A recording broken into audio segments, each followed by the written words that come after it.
आप सभी का हमारे चैनल में स्वागत है। आज हम लोग कक्षा 10 के द्विघात समीकरण पर बात करेंगे। जैसा कि हम लोग कक्षा 10 के पहले के वीडियो में हम लोगों ने ट्रिगोनोमेट्री पर सवाल को सॉल्व कर चुके हैं, लेकिन आप ही लोग के कमेंट आने के बाद कक्षा 10 के द्विघात समीकरण को स्टार्ट किया जा रहा है। आप सभी से आग्रह होगा कि कक्षा 10 के उन छात्रों तक ये वीडियो अवश्य पहुंचाएं और आप सभी से आग्रह है कि हमारे चैनल को लाइक, शेयर एंड सब्सक्राइब ज़रूर करें। तो द्विघात समीकरण कक्षा 10 अध्याय 4 में है। तो द्विघात समीकरण बहुत ही आसान है, बस छोटे से बात को यदि हम ध्यान रखेंगे तो द्विघात समीकरण निकालना बहुत ही आसान है। सबसे पहले द्विघात समीकरण क्वाड्रेटिक इक्वेशन, द्वि से यहाँ समझेंगे दो। द्वि से तो हम लोग बचपन से वाकिफ़ होंगे कि द्वि मतलब दो होता है, ठीक है। तो द्विघात मतलब घात पावर होता है, इस चीज़ को अच्छे से समझेंगे। आइए इस पर बात करते हैं। तो द्विघात समीकरण, जैसा कि हम लोग 9th क्लास में भी पढ़े होंगे कि किसी भी अचर मान पर पावर घात रहे तो वो द्विघात, दो घात रहे तो वो द्विघात कहलाएगा। तो इसी तरह हम लोग ये समझेंगे कि द्विघात समीकरण घात दो होना चाहिए। किसी भी चर मान पर पावर दो हो तो वो द्विघात समीकरण कहलाएगा। कुछ भी हो सकता है, x पर दो हो, y पर दो हो, z पर दो हो, a पर दो हो, ये सारा चर मान है, इस पर घात के रूप में दो होना चाहिए, ठीक है, तभी ये द्विघात में आएगा। और समीकरण द्विघात, ये द्विघात हुआ। और समीकरण एक इक्वेशन टाइप का होता है, उस चीज़ को समझेंगे।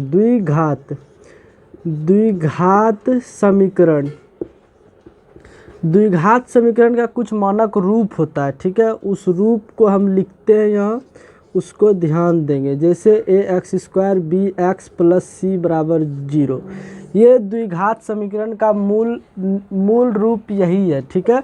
यहाँ आपको a के स्थान पर कोई नंबर मिल जाएगा, b के स्थान पर कोई नंबर मिलेगा, c के स्थान पर कुछ भी हो सकता है, लेकिन यहाँ ध्यान देना है कि रूप इसी तरह का होगा। ये द्विघात समीकरण का रूप है, इसी पर आपका सारा इक्वेशन दिया रहेगा, उससे आपको मूल ज्ञात करना होगा। मूल ज्ञात करेंगे, उसी से हमें द्विघात समीकरण का एक और ध्यान रखेंगे, इसका हमेशा दो मूल निकलेगा। दो मूल निकलता है द्विघात समीकरण का, ये हमेशा ध्यान रखेंगे। द्विघात समीकरण में हमेशा दो मूल निकलेगा। त्रिघात में 3 निकलेगा, चतुर्घात में 4 निकलेगा।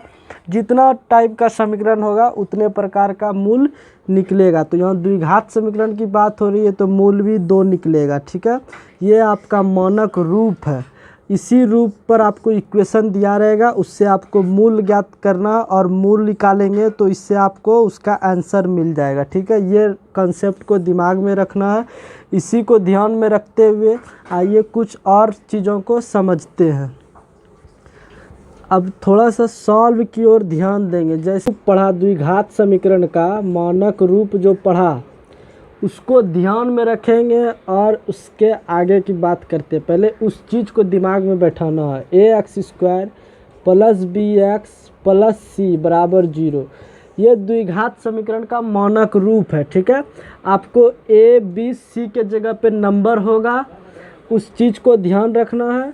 उसके बाद हम सबसे पहले पहचानेंगे ये द्विघात समीकरण है या नहीं है। तो आप सबसे पहले x + 5 = 0, तो हम सबसे पहले ये पहचानेंगे कि ये द्विघात समीकरण है या नहीं है।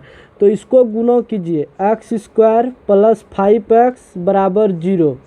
तो पहचानेंगे कैसे? मानक रूप पर आएंगे कि इसका मानक रूप कैसा था।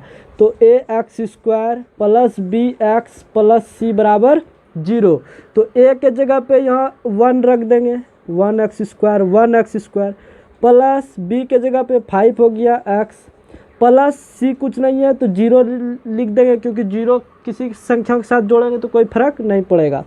तो ये 0, क्या ये मानक रूप इस पर बैठ रहा है?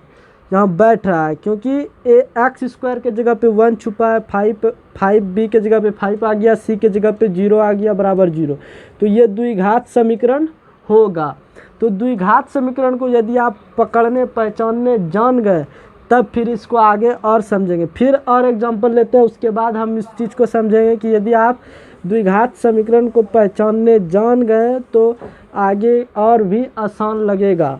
ठीक है, जैसे आपके पास दिया रहेगा 7x + 5 बराबर 3x² + 5 दे दीजिए। इसको सबसे पहले बताना कि क्या ये द्विघात समीकरण है या नहीं।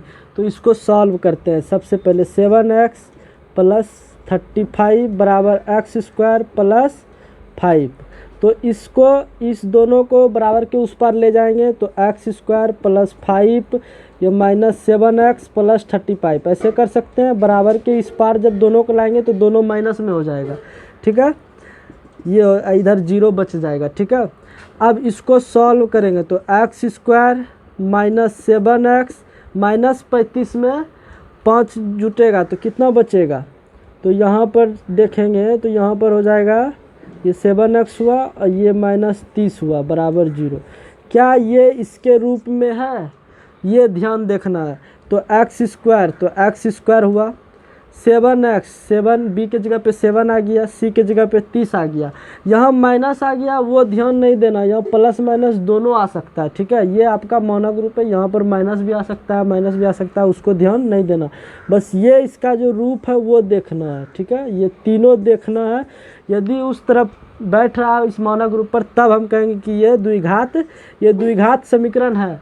और एग्जाम में भी इस तरह का अक्सर क्वेश्चन पूछ देता है, दोनों तरफ दे देगा और पूछेगा द्विघात समीकरण है या नहीं है, इसको बताइए। तो इससे आप लोग सॉल्व करके चेक कर सकते हैं द्विघात समीकरण है या नहीं है। यदि इस रूप में मानक रूप में आ जाता है तो वो द्विघात समीकरण होगा, नहीं आया तो नहीं होगा। तो आइए अब हम लोग आगे चीज़ों को समझते हैं। यदि अब मान लिया जाए अब आपसे एक इक्वेशन, समीकरण मतलब होता है इक्वेशन समीकरण, तो उसको आप दिया रहेगा, उससे कहेगा आप मान निकालिए। तो x² - 5 बराबर 0 दे दिया। ये द्विघात समीकरण है। क्यों? क्योंकि यहाँ x² है। देखिए ax² + bx + c बराबर 0। a के जगह पे 1 हो गया 1x², b के जगह पे 0 × x लिख सकते हैं, c के जगह पे -5 लिख दिए बराबर 0। क्या ये इसी रूप में मानक रूप में नहीं था? देखिए तो ax², b के जगह पे 0 हो गया, 0 × x तो 0 ही हो जाएगा, कोई फर्क नहीं पड़ेगा, -5। तो ये द्विघात समीकरण है। तो द्विघात समीकरण है तो अभी हम लोगों ने पढ़ा कि द्विघात समीकरण का 2 मूल निकलता है। तो 2 मूल निकलेगा तो इसका मान निकालिए। 2 मूल x का निकलता है, x निकालेंगे तो x² जब ये -5 बराबर के इस पार है तो बराबर के उस पार जाएगा तो +5 में बदल जाएगा। तो x ये स्क्वायर जब हटता है तो इस पर रूट आ जाएगा। तो हमने बताया कि अभी द्विघात समीकरण का 2 मूल निकलेगा। तो 2 मूल, एक प्लस में आएगा एक माइनस में आएगा, इस बात को हमेशा ध्यान रखना। तो x का मान √5 एक बार प्लस में आएगा एक बार माइनस में आएगा। तो मूल का मतलब होता है कि जो आपने x का मान निकाला इस समीकरण में यदि आप x का ये दोनों मान रखिएगा तो वो 0 देगा। तो आइए हम चेक करते हैं कि ये सही हो रहा है कि नहीं। ये जो दोनों x का मान निकला, जो मूल निकला, उस मूल को यदि हम यहाँ इस इक्वेशन में बैठाते हैं 0 दे रहा है या नहीं दे रहा है। इसका मूल का मतलब यही होता है कि समीकरण में मान रखने पर वो 0 आना चाहिए। तो आइए इसको सॉल्व करते हैं, देखते हैं 0 आता है या नहीं। x के जगह पे एक बार √5 रखेंगे, प्लस में रख दिए, -5 बराबर 0। √5 का स्क्वायर करेंगे तो 5 ही आएगा, 5 - 5 बराबर 0, 5 में 5 गया 0 बराबर 0। ये 0 आ गया, इसका मतलब ये x का एक मान √5 प्लस वाला सही है। अब इसका और निकालते हैं। एक बार प्लस रखा, एक बार माइनस भी रख के देखते हैं। -5 बराबर 0।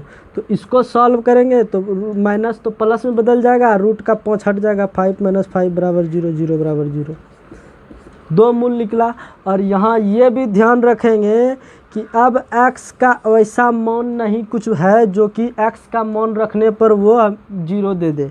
ठीक है, ऐसे इसका रूप अलग अलग लिख सकते हैं। जैसे हम लोग 10/2 लिख देंगे x का मान, तो ये भी सही है। लेकिन मूल जो निकलेगा, मूल एक नंबर होता है जो कि खास नंबर होता है, उस चीज़ को यदि आप बैठा दीजिएगा तो वो हमेशा 0 आएगा। इसी प्रकार बहुत सारे हैं क्वेश्चन, तो आप उस चीज़ों को समझ सकते हैं, ध्यान में रखना है उन सब बातों को। अब मान लिया जाए इसमें x² माइनस 49 दे दिया रहेगा, कहेगा इसमें x का मान ज्ञात करिए, तो इसका 2 मान निकलेगा x का, एक बार प्लस में एक बार माइनस में।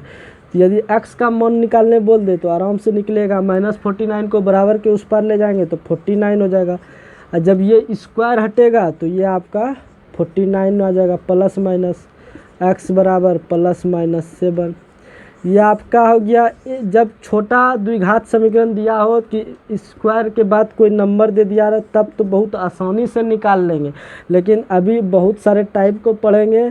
मान लिया जाए आपके पास x इस तरह दे दिया रहे, बहुत सारे ऐसे सवाल आएंगे जो बीच का फैक्टर करके बनाएंगे, बहुत सारा ऐसा सवाल होगा जो फैक्टर करके भी नहीं बनेगा, उसमें विवेचक का सूत्र लगाना होगा। इसलिए हम लोग धीरे धीरे स्टेप वाइज हर तरह के सवाल को पढ़ेंगे। उसके बाद सवाल को समझने के बाद एनसीईआरटी के किताब पर भी आएंगे कक्षा 10 के, इसलिए चीज़ों को धीरे धीरे समझते जाएंगे, ठीक है। अब इस तरह बहुत सारे क्वेश्चन हैं आपके पास। यदि x² माइनस √5 दे दे, कहेगा x का वैल्यू ज्ञात करिए, तो इससे भी आप लोग निकाल सकते हैं। x² बराबर के उस पर जाएगा तो प्लस √5 हो जाएगा, x का मान यहाँ से जब रूट हटेगा तो √5 पर स्क्वायर चल जाएगा, x बराबर √5 का स्क्वायर करेंगे तो 5 ही आएगा, प्लस माइनस में द्विघात है तो 2 मान निकल जाएगा, ठीक है। ये आपका मूल कहलाएगा, मूल। फिर आगे बढ़ेंगे तो उसमें भी आएगा मूल वास्तविक है कि वो वास्तविक है, आगे बहुत सारी चीज़ों को पढ़ेंगे। और आप सभी से यही आग्रह होगा कि कक्षा 10 के छात्रों तक इस वीडियो को ज़रूर शेयर करें ताकि वो लोग भी इसका लाभ ले सके, ठीक है। और अगले वीडियो में हम लोग द्विघात समीकरण के अगले टाइप को डिफाइन करेंगे जो गुणनखंड विधि से सॉल्व होगा, ठीक है। धन्यवाद।